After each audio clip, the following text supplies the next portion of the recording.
有点意思。别欺负人，也别让人给欺负了。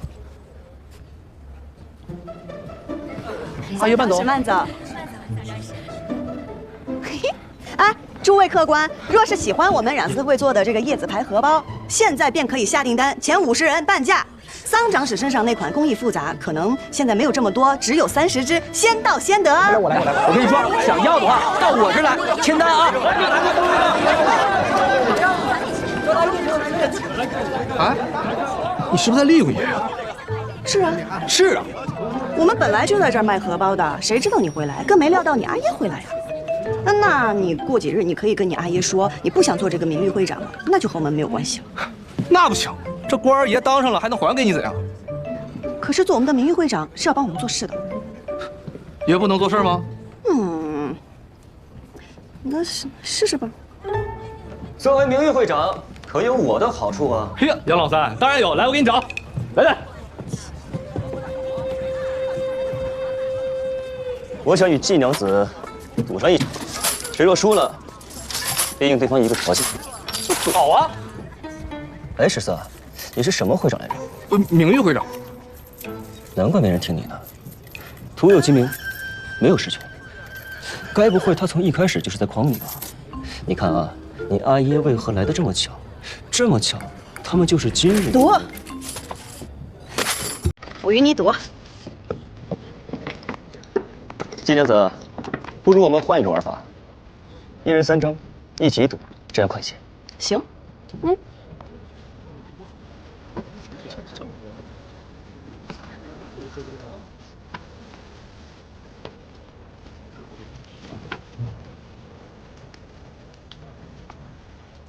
季娘子，请吧。哇！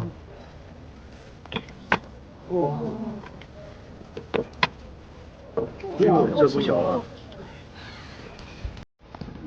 输定了，杨老三这一锁，怎么比得过人家范官？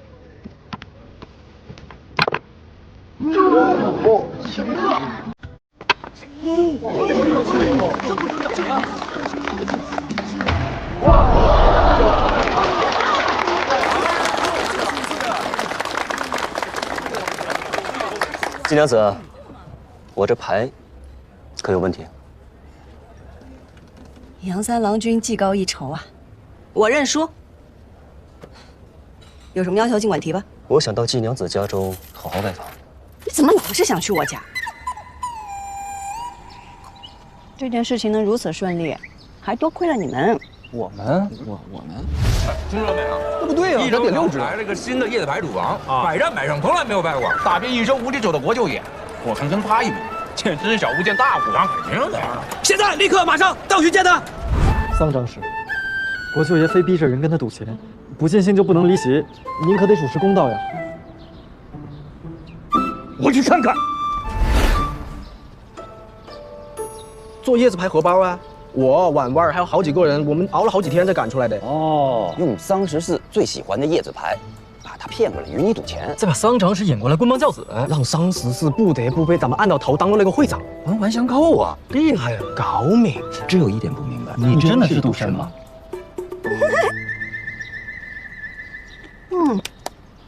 扒锁子。嚯，哎5万贯，7文钱。哇！其实他们每张牌经过手汗、酒气、茶渍的磨损，在颜色上都会有一些细微的不同。我就是靠变色记住牌的。行吧，那接下来咱们做什么呀？那自然是有仇报仇，有怨报怨喽。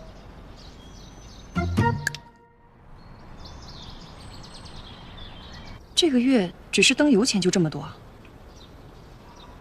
这可不行。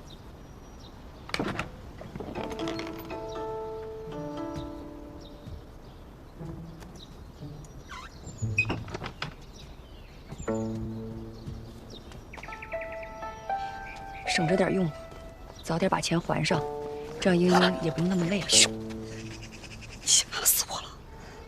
又想偷溜手续？你真要见这上回啊？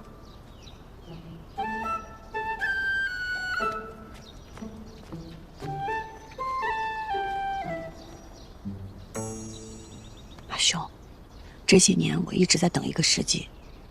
这次桑十四的事是我闯祸在先，但是是危机也是机会啊。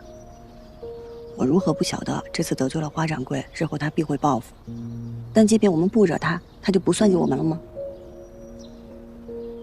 都说花家背后的势力深不可测，我不晓得他们背后的人是谁，我也不晓得他们有何图谋。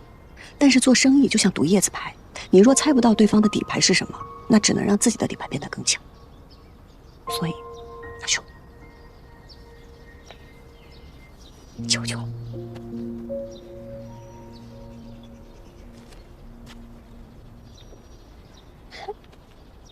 谢谢阿兄。这几日你多囤一些染料和丝线，除了花家以外的订单，哪怕赚的少一些、量少一些，也尽量接下来。又要干什么呀？以防万一而已。我跟陈三郎他们已经说了，但是平儿家里最近怕是不愿意让我跟他来了，劳烦阿兄跑一趟。囤染料倒无妨，可华掌柜霸占着浣花溪，本就无处染丝。阿兄信我，很快咱们就有地方洗丝了。季莹莹，阿娘。哎，岂有此理！竟敢抢占地盘，不让咱们染丝会洗丝。那是之前，这不是您来了吗？我看他们谁敢。放心，只要有爷在，爷罩着你们，看哪个敢找就麻烦。自然自然。来了，金人他们过来了。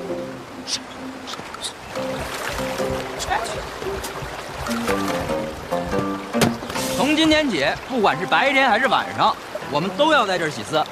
你这个吃软饭的老总赘婿，还不赶紧滚回去给你婆娘洗脚去啊！嘿，你们这帮死小子，反了你们了！我阿爷说了，要多动脑子，少动手，要学会以理服人。今天主打一个以和为贵，以理服人。都愣着干什么？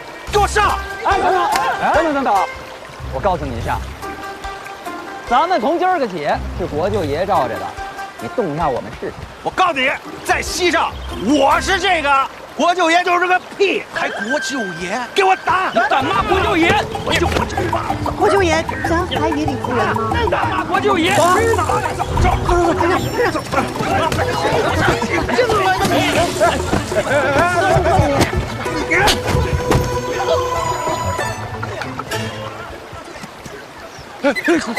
国舅爷，我真不知道是你国舅爷。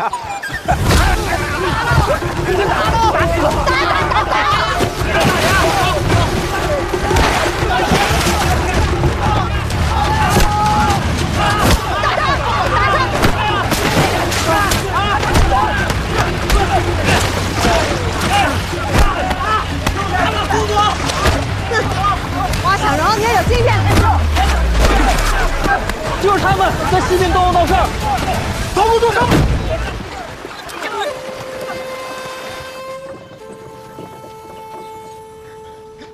你给人看看坏没坏？都出血了，都出血了！出血了！浣小柔，你好大胆子！你给当朝国舅爷都打出血了，你好大胆子你！国舅爷，我真不知道是你，要不然借我100个胆我也不敢。他不仅打你，他还骂你。你闭嘴！骂你了，你闭嘴！我想你了，你骂我是个屁！我告诉你，哦，他还骂你是坨屎。你还骂我是个屎！你是不是活腻了？闭嘴！阿姨，你给我闭嘴！不是他打出血了都。跪下！我叫你跪下！还嫌不够丢人是吧？啊！你跟我过来。是。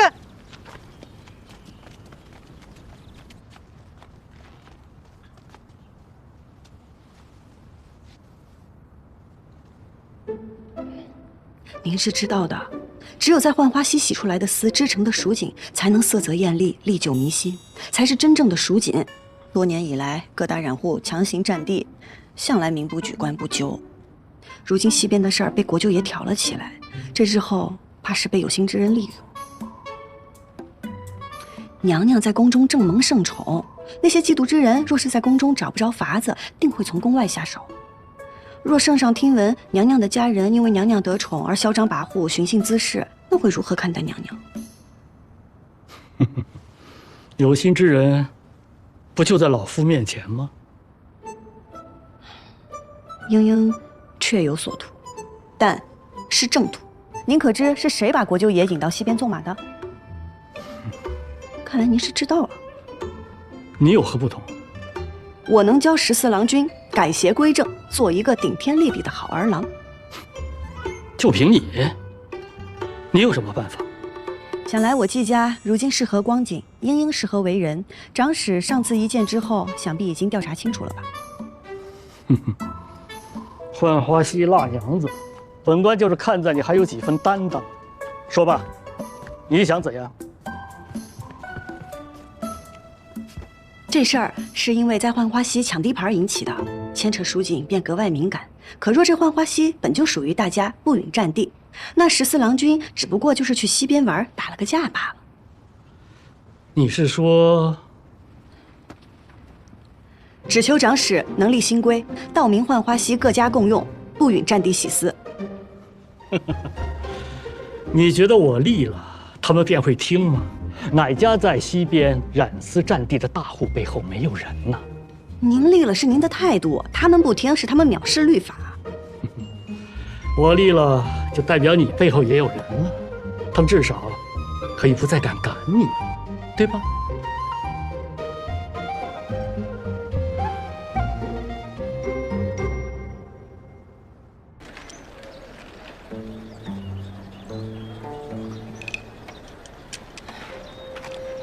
看季娘子这脸色，是不欢迎杨某在此。不过可惜了，愿赌服输，你该不会要食言吧？自然不会。杨郎君那边请。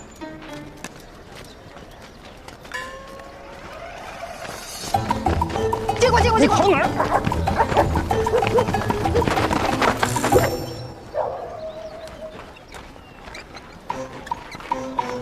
杨某读书少，但也知道这邪路是不通正常的。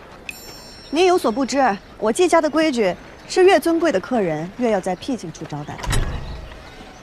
郭奎，你可不许咬他哦，小心哦，他有毒。你叫郭奎？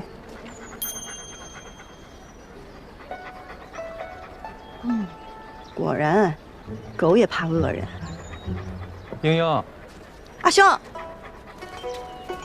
这位是，在下杨三郎，是季娘子尊贵的客人。萍水相逢。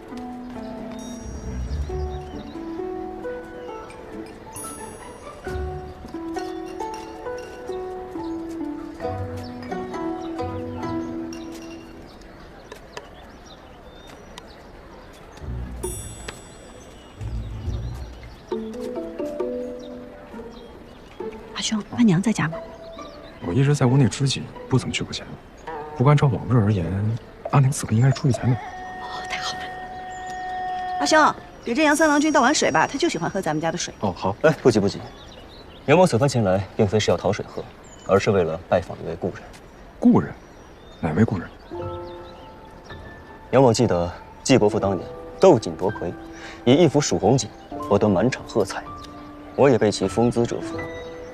数年过去，辗转反侧，仍是难以忘怀。可谁能想到呢？如今却早已是物是人非。杨三郎君不只是为了来叙旧的吧？季兄跟着季伯父多年，耳濡目染，定是得了几分真传吧。不怕杨三郎君见笑，季某与冉丝一道天分平平，不如我们家英英。家里的丝大多是英英染的。这染好的丝，就都晾在这儿了。还有一些晾在前院。阿兄，你还是去倒水吧。哦，好。哎，不忙。杨某是头一回到锦户来拜访，季娘子不妨带我到处转转，也好好欣赏一番。我家世简陋，没有什么可观赏的。家世虽简，但也别有一番趣味。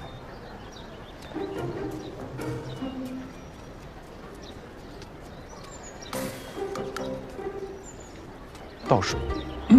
咱们蜀地向来以红丝为贵，季伯父的蜀红丝更是声名斐然。季娘子染了这么多丝，怎么偏偏不染花？我想染什么就染什么。杨郎君是不是管得太宽了？那边就是大门了。行。哟，今日来府上做客的人还真不少啊。怎么是他呀？我也不知啊。啊，英英，还不过来跟赵家伯母问好？哎。伯母好。虽说季家不是什么高门大户，也没有自家女儿天天往外跑的道理。整日在外抛头露面不算，还把外男往家里带，传扬出去，损了小娘子的清誉事项，你季家的名声还要不要了？伯母误会了，他是来找阿兄做生意的，我就是恰巧遇上。是。我也不过是提醒，您若觉得无碍，便不必在意。只怕哪一日真做出伤风败俗的事儿来，夫人再后悔，可就来不及了。赵夫人说的是，虽然这次是巧合，但是那些拎不清的人难免要瞎说，我一定会好好管教管教，连巧合都不能有。但是我相信，像夫人这般心明眼亮的，是肯定不会误会的。来，夫人这边请。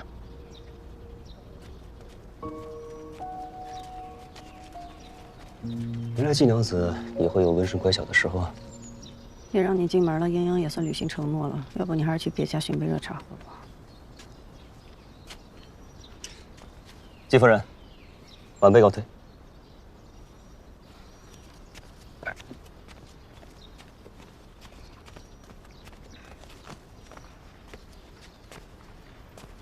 田儿，哎，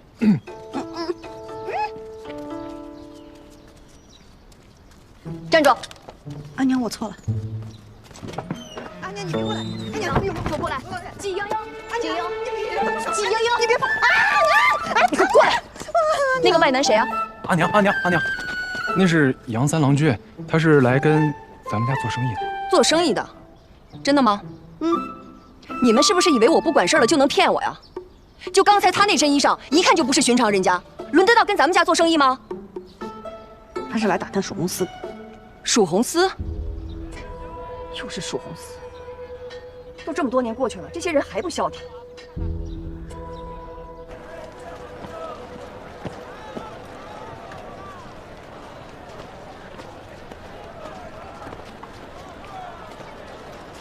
呀，来的都挺早啊！哎，桑长史真的答应张贴告示禁止抢占地盘了吗？哼，那还不是爷的功劳？都什么时辰了，要贴早该贴了。你阿爷不会跟你一样靠不住吧？我阿爷，那是堂堂长史，堂堂国丈，还靠不住？这什么意思啊？你说爷靠不住？告诉你，跟名誉会长说话客气点。哎，那我也告诉你，这事儿你要办成了，以后我见你一次，我就给你行一个大礼。哎，阿爷，哎，长史，快把告示贴出来给他们看看。你在这添什么乱啊？你给我回去！桑长史，如今浣花西边纷乱不止，您可有决断？这个事现在不归我管了。啊？不归您管了？说来也巧啊，我只是暂代警官一职。新警官的调令早就送来了，可都1个多月了，他迟迟不来，不知道他是不是不敢来呀？你们都知道，上一任沈警官来了没2年，突然就病死了；上任张警官坠马死了，这再上任桑长史，我们这些小私户全靠这营生糊口，事关重大，那不知现在这个事情是归谁管辖呢？对呀，阿爷，你说重点，说重点，闭嘴！昨天呢？是新警官上任限期的最后一天，都以为他不来了。可谁想到，快散班的时候，新警官带着告身来上任了，我自然就退任。从此以后，长史是长史，警官是警官，这事务啊，你们得找他。早不上任，晚不上任，偏偏昨个上任。对呀，也不知这新警官为人如何。你们见了就知道。啊，什么新警官？谁？我看看谁啊！我看看谁！开门！出来！来，我看看。哎，闭嘴！哎呀，动手！放心，我有办法啊！哎，行了，桑长史，您态度骤变，怕不只是因为新警官吧？这是军中的建议，咱们这是得罪何人了？静夜水深，季娘子量力而行。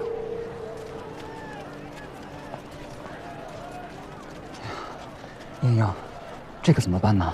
我们都听你的，为了避免被花掌柜赶尽杀绝，都想了法子接了别家的订单。这要是洗不了丝，按时交不了货，也不知道要赔多少钱。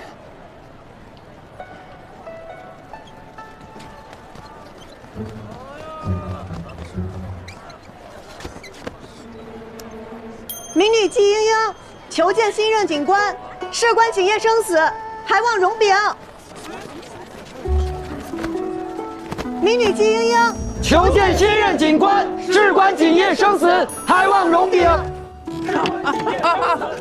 张警官，小的虽然跟王家是姻亲，但是王家真的没有偷税，不信你看账簿便知。我说，李家之所以能得浣花溪占有一席之地，是因为他们家家大业大，一理亏人。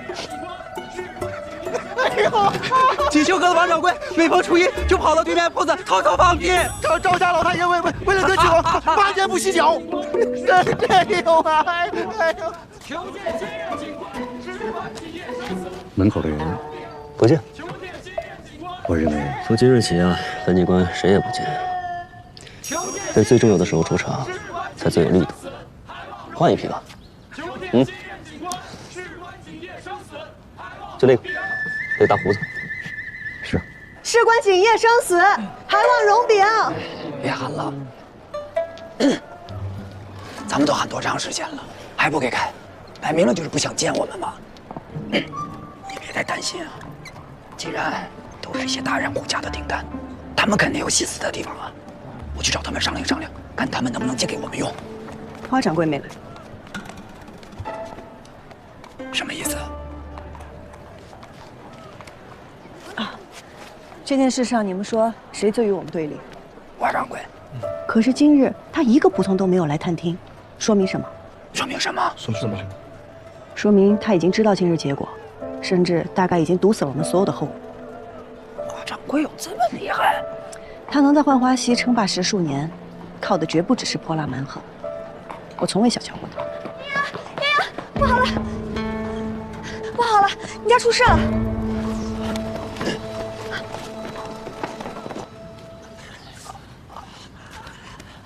诸位送走了几任警官了，这警官府的事务嘛，肯定比我熟练。日后还请诸位多多关照啊！小的愿忠于杨警官，为您效犬马之劳。我不需要你们效忠于我，但是我不让做的事，如果你们敢做了，我敢肯定，你们会比我先从这里消失，明白吗？明白。还有我这个警官的身份，暂时不想与外人知道。是。诸位也都看到了，我这个人呢，胆小，怕死，偏偏警官这个位置还容死人。我想大家在位多年，定是知道前几任警官都做了些什么。还劳烦诸位把它都写下来，事无巨细，我也好引以为戒。杨警官，那这么多怎么写得完啊？是啊。要不上去写？不，小弟不写，我不能写，我写。给我一张，我们家就这一台之机了，不能翻呀，不能翻呀！住手！欠债还钱，天经地义，这个道理你不会不知道吧，季家小娘子？票据上写的清清楚楚，10年之内偿还结清。如今时限未到，花掌柜就上门私掠财物，是何道理？10年之内结清，那是你与上一任债主的约定，不是与我。债务承接转让，既说我不变，现约亦不得更改。就是。现约，哪个律法规定不能更改？你出去问一问，哪一个你上任的债主愿意出来替你作证？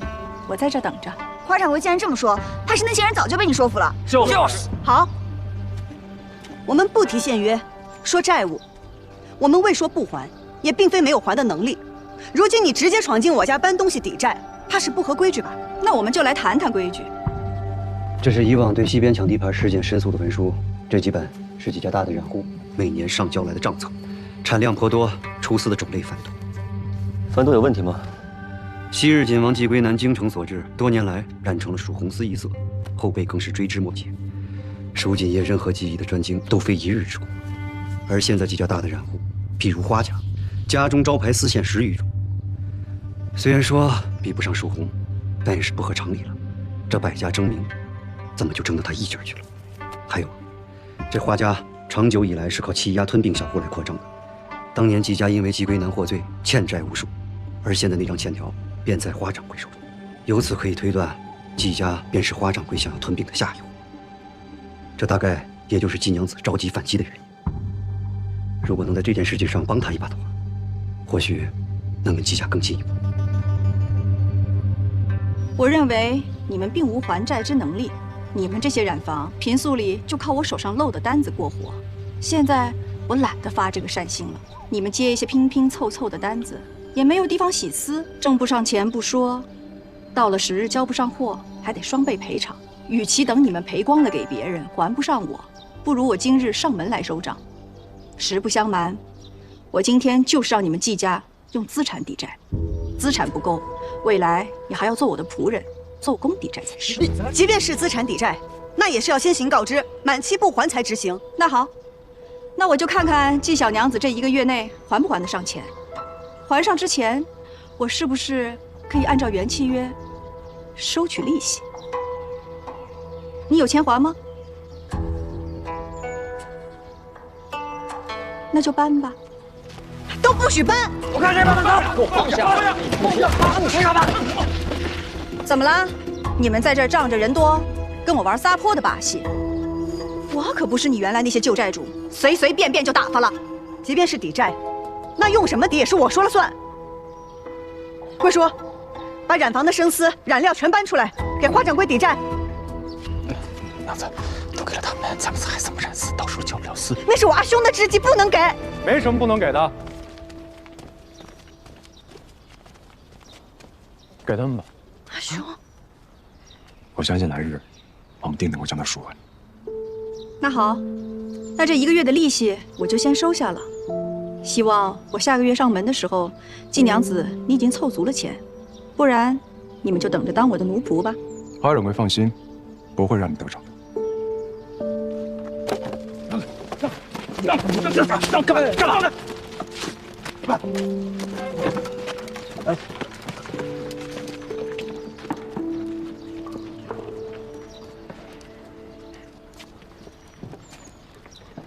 阿娘，哎，我早上送阿娘去姨母家了，她会在搬去待一段时日。你说的无事便是无事，若是有事便送阿娘出去走走。你要对付花掌柜，怎么可能无事？我早料到他可能会提前上门要债，但是我没想到他竟然趁人之危，让我们与他为奴。家里还有些东西，便真是要抵债，也够了，不至于为奴。我们要是再把东西给他们，我们就又一无所有了。不可以，绝对不可以。平儿，跟我来。咱们是来做什么的？重复一遍。重现蜀红司，探查命案真相，整顿一州锦业。所以，散花楼的太白鸭该收了。啊！飞将，走后门。啊！亥时2更，关门关窗，防偷防盗。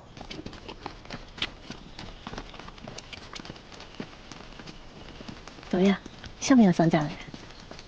像，就是有点怪。怪喜庆，这就对了。你就没有想过找赵郎去帮忙？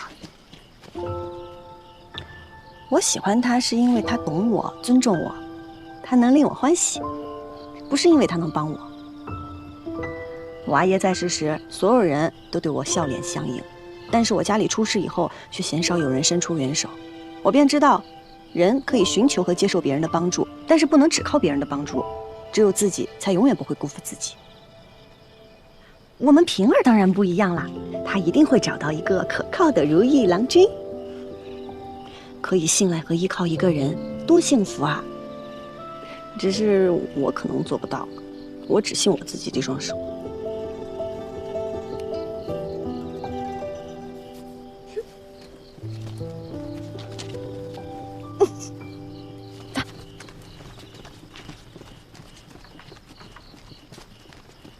你就在这里等我。什么事儿啊？丧长室有东西落在府衙了，特遣小人来取。落下什么东西了？我们帮长史送回去便是。丧长室派我深夜前来，那东西自是不足为外人道。二位若是做不了主，不如禀报新警官，定夺一二。警官不在，不在那便更好了呀，就该二位赚丧长室这个人情。回去我就给丧长室说，这是二位从容。不要命了！劳烦您回去转告校长室，并不是我们不通融，实在是新警官有令，谁都不能进来。您明儿再来吧。哎，别呀，乡长室要的着急，二位通融通融。二位，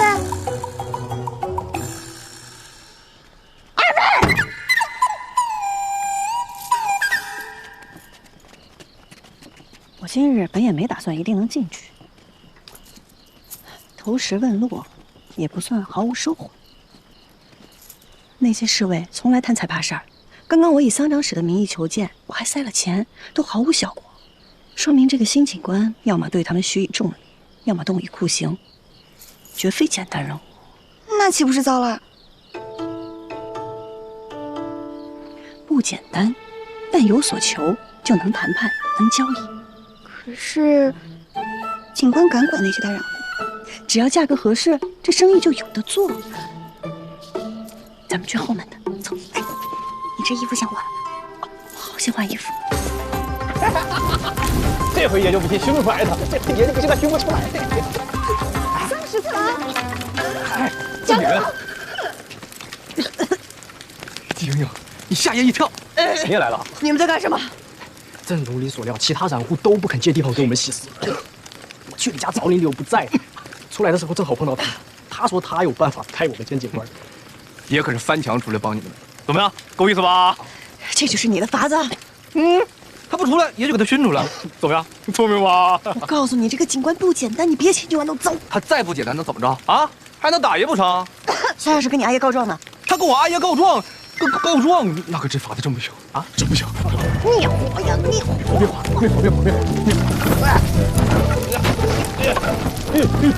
那边，什么人？竟敢在警官府外放！我们没有放火，我们是救火。对，我们恰巧路过。路过。人可有事啊？多谢警官，我等无碍。无碍就好，走吧。啊。爷就说这办法有用吗？这么说，你们是冲着我来的？不，他的意思是，您万幸出巡，未被伙食波及。那这么说，本警官可还要谢谢你们了。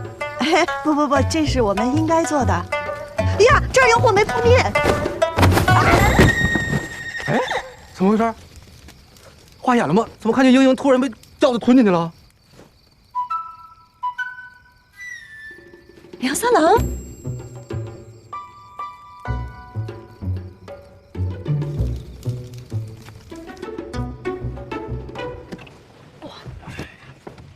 你就是那个新警官？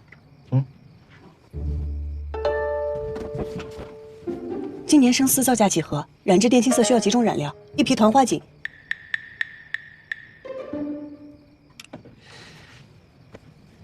总不问了，警官不一定都懂锦，对吧？反正死的都很快。杨警官龙章凤姿，定会长命百岁。继续。啊？你不是来拍本警官的马屁的吗？杨警官，您说笑了，英英是真心的。毕竟您玉树临风，潇洒倜傥，明察秋毫，好不手软，软硬不吃，吃喝不乐，乐极生悲。季娘子言不由衷啊！你这一把火都烧到我警官府上来了，不会就是为了这么几句风尘话的吧？民女心中所求，杨警官心知肚明。与我有什么好处？您是警官，但不露面，那说明定有自己的思量。可是英英的嘴向来不严，万一说漏了嘴，还请您见谅。你这是在威胁我？告辞。哎，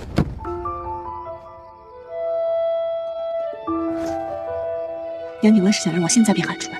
你喊吧。我若遇到什么不顺心意的事，那浣花溪的事我可就管不了了。你。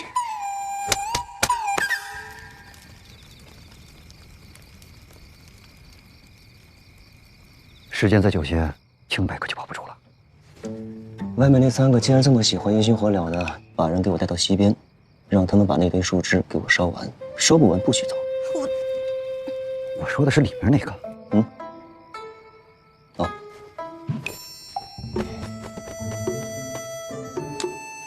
今日没喝成汤，本官要亲手做汤。季娘子既然这么喜欢玩火，那咱们就把她带到后厨，让她替我烧水、添柴、熬汤。劈死你！劈死你个狗官！劈死你个狗官！骂谁呢？我骂狗官呢，我又没骂你。你是狗官啊？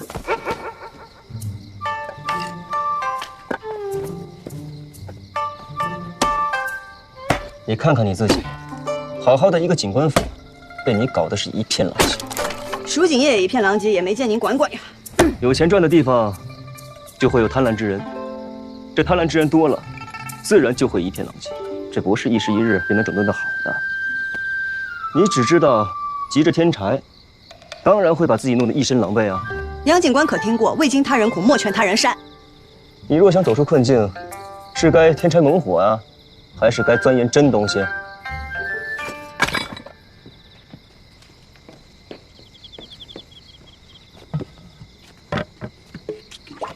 蜀红一出千红哭啊！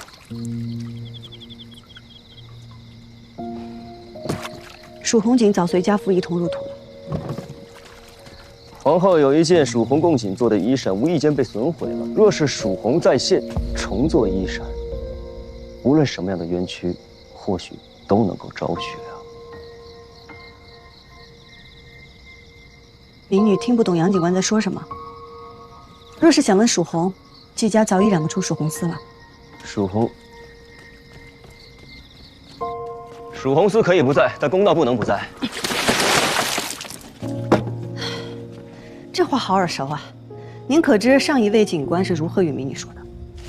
他说什么？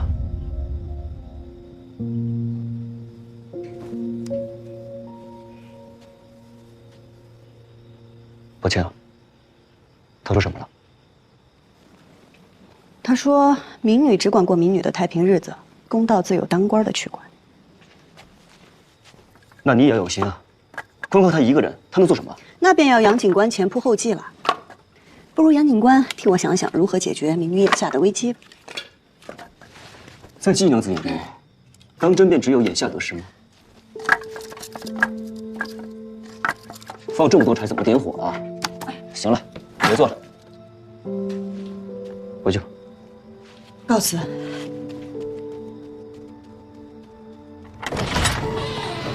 季娘子慢走。